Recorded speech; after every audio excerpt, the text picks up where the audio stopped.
নমস্কার বন্ধুরা, তোমরা সবাই কেমন আছো? আমি আবার একটা ছোট্ট মিনি ব্লগ নিয়ে চলে এসেছি তোমাদের সামনে। তো আমরা আজকে এসেছি তিলাসনে। একটা ছোট্ট একটা নতুন পার্ক হচ্ছে।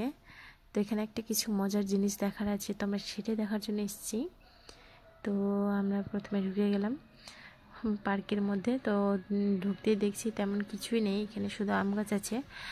আর দেখছি এখানে একটা বিয়ের বোতলে একটা ঘর ঘর করেছে, আর কিছু মন্দির আছে। তো আমরা ভিতরের দিকে যাব, দেখব কি কি আছে নিউ পার্কে। তো আমরা ঘুরে ঘুরে ঘুরে দেখছি সব চারিদিকে।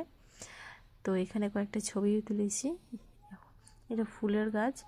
আর দেখছি এখানে তেমন দেখার মতো সে একটাই জিনিস আছে, সেটা তোমাদেরকে অবশ্যই দেখাবো। আর এখানে জাস্ট নতুন তৈরি করছে আমরা শুনলাম, এখনও পার্কের অনেক বহুত গাছ এখনও বাকি আছে। তো এখানে ফল ফুলের গাছ বেশ ভালোই আছে। তো এগুলো সব নিউ কেবল হচ্ছে, তো ধীরে ধীরে অবশ্যই আরও হবে। তো আসো দেখো এইদিকে, ওই যে ওই সামনে ওই সাইডে পুকুরগুলো আছে, অনেক আছে। তারপরে এদিকে ফুলের গাছ আছে। তোমরা আমার পাশে দেখছো একটা পদ্ম ফুলের গাছ আছে, আর এখানে হলুদ গোলাপের গাছে আমি সেন্টটা সঙ্গেছি প্রচুর, এত সুন্দর সেন্ট, খুব ভালো লেগেছে। তো যেটা দেখার জন্য এসেছি আমরা, তো তোমাদের সামনে এই যে এই বিদেশি মুরগিগুলো দেখার জন্য আমরা এসেছি। তো তোমাদেরকে কেমন লাগছে তোমরা অবশ্যই কমেন্টে জানিও। আমার কিন্তু বেশ ভালো লেগেছে। এখানে অনেক কালারের আছে, কিন্তু একটা হচ্ছে একটা সাদা কালার, আর বাকিগুলো সব একই কালার।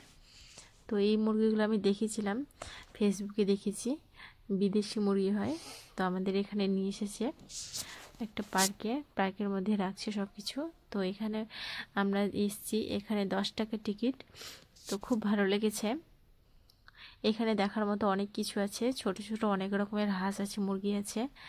তো এটাই দেখার মতো ছিল এই তিলাসন পার্কে। তো তোমাদেরকে আমার মিনি ব্লগটা কেমন লাগলো তোমরা অবশ্যই কমেন্টে জানাও, আর যদি ভালো লেগে থাকে তো লাইক কমেন্ট আর শেয়ার করে দিও। ওকে চলো বাই, দেখা হচ্ছে নেক্সট ব্লগে। ওকে টাটা।